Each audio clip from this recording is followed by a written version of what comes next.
green and yellow and blue are a good combination. But see what you find. What combinations have you created?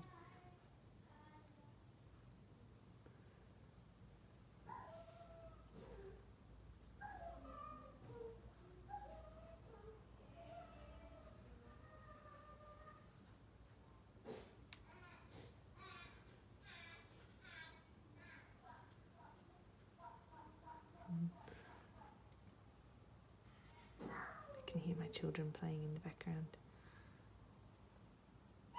You might be doing your art class with your children. If you have children, you might be doing this in peace and quiet of your home, or maybe it's noisy.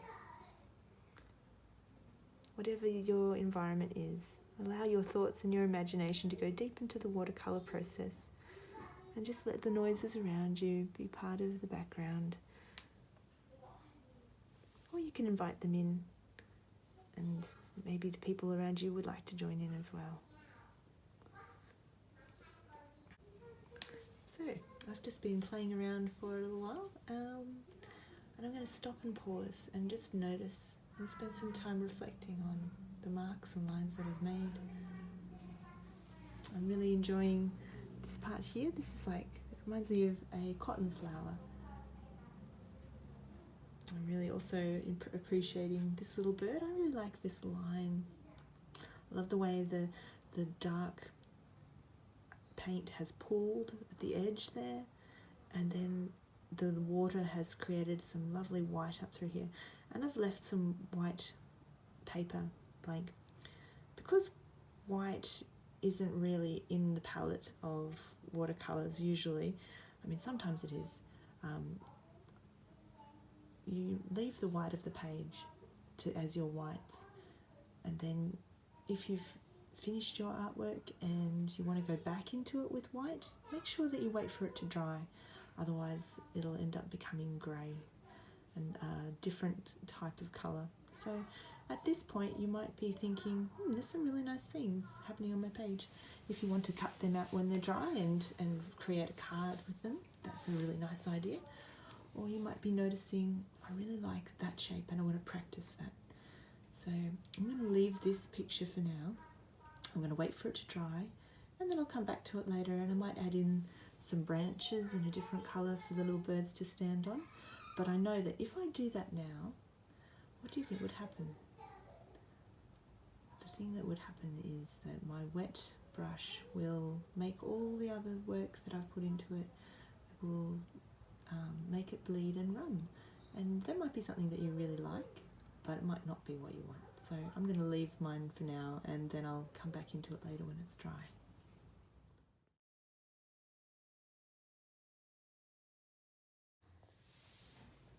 Now that my watercolour has dried, I'm going to go back into the picture with some other colours, and I'm thinking, because I've used a lot of blue, it's nice to either go with the harmonious colours and continue using some of the more reds, reddy purples, or I can go something really contrasting like a more yellowy kind of greeny colours. So I'll have a think about that and have a play around. If at any time you'd like to have another piece of paper to try your colours next to you, that's always a really good idea. So while you're playing, if you have a little piece of paper that you can try before you put it on whatever you're working on, that can be a really helpful technique. I'm going to go with using some of these colours now. So this is the set that I bought from the internet, and they're pretty good quality colours, and you can see really easily what the colours will be. They start down here and then they go up there like that. So I'm just going to have a think about what kind of colours I'll use. I'm going to try it out over here. Now my water is really blue, so I'm going to change it around. This one I prepared earlier. So if you've got dirty water, it's nice to change it. So I'm thinking of some contrasting colours, something that really stands out.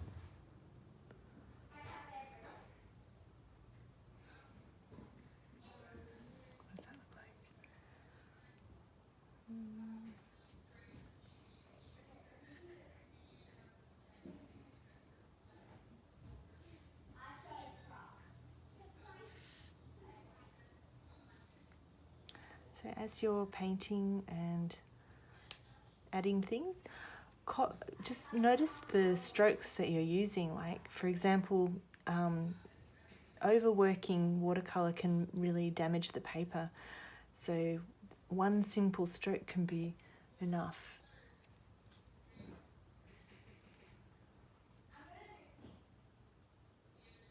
Sometimes you might accidentally flick some paint somewhere where you didn't intend it to be, but that's okay. It can end up being a really nice effect to let that free flowing line go that way.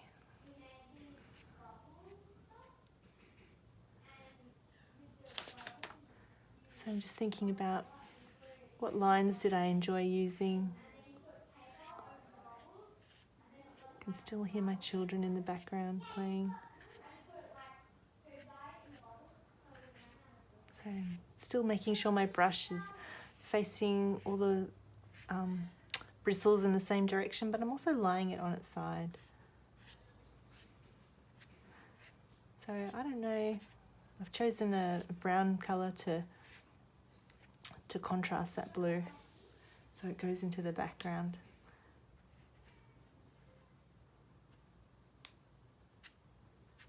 And as I keep on going with that one colour,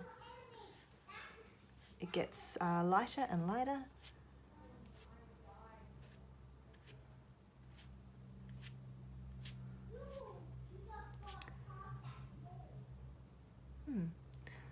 So after you've had a little time playing around with some more colours and some more shapes and more lines, have a think about some more detail that you might want to go back in and add. If you feel dissatisfied with what you have on your page, feel free to get another page. Just keep on going. Start again. Make as many pages as you like. There's no right or wrong. We're just playing. If you look at your page, sit back and just relax as you're looking at it and notice what you appreciate.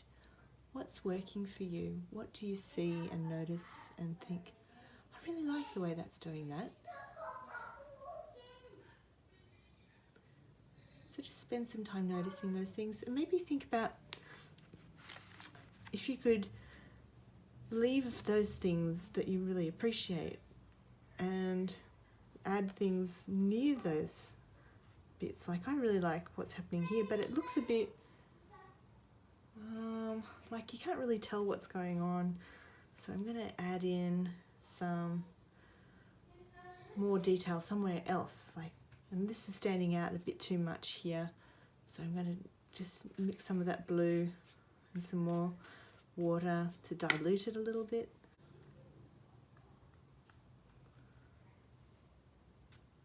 Think about composition.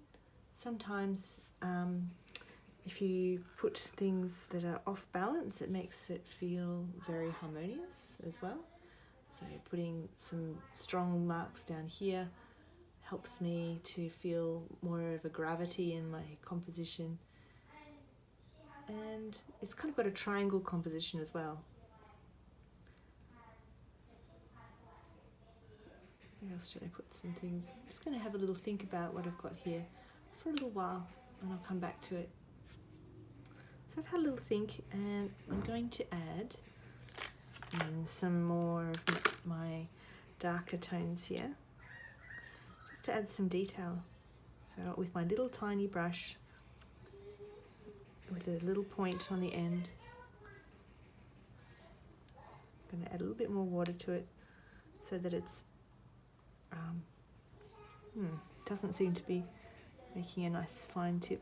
If you want to try it out and see if you can make a fine tip before you start doing details, that's always a good idea.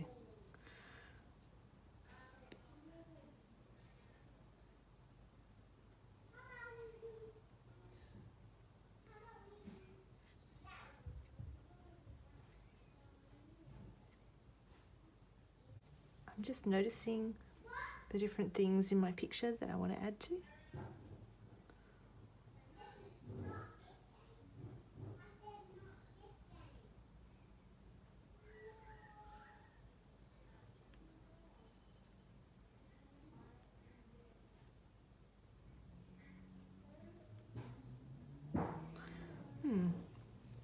I'm going to have to think about that. I've added a beak and some little feathers there, but it doesn't really look the way I want it to look. So I'm going to get a clean brush, and this is going to change my picture. But I'm going to put my paintbrush like that and see how that completely changes it. But I like that better. So be bold. Don't be afraid to completely change something if it's not working.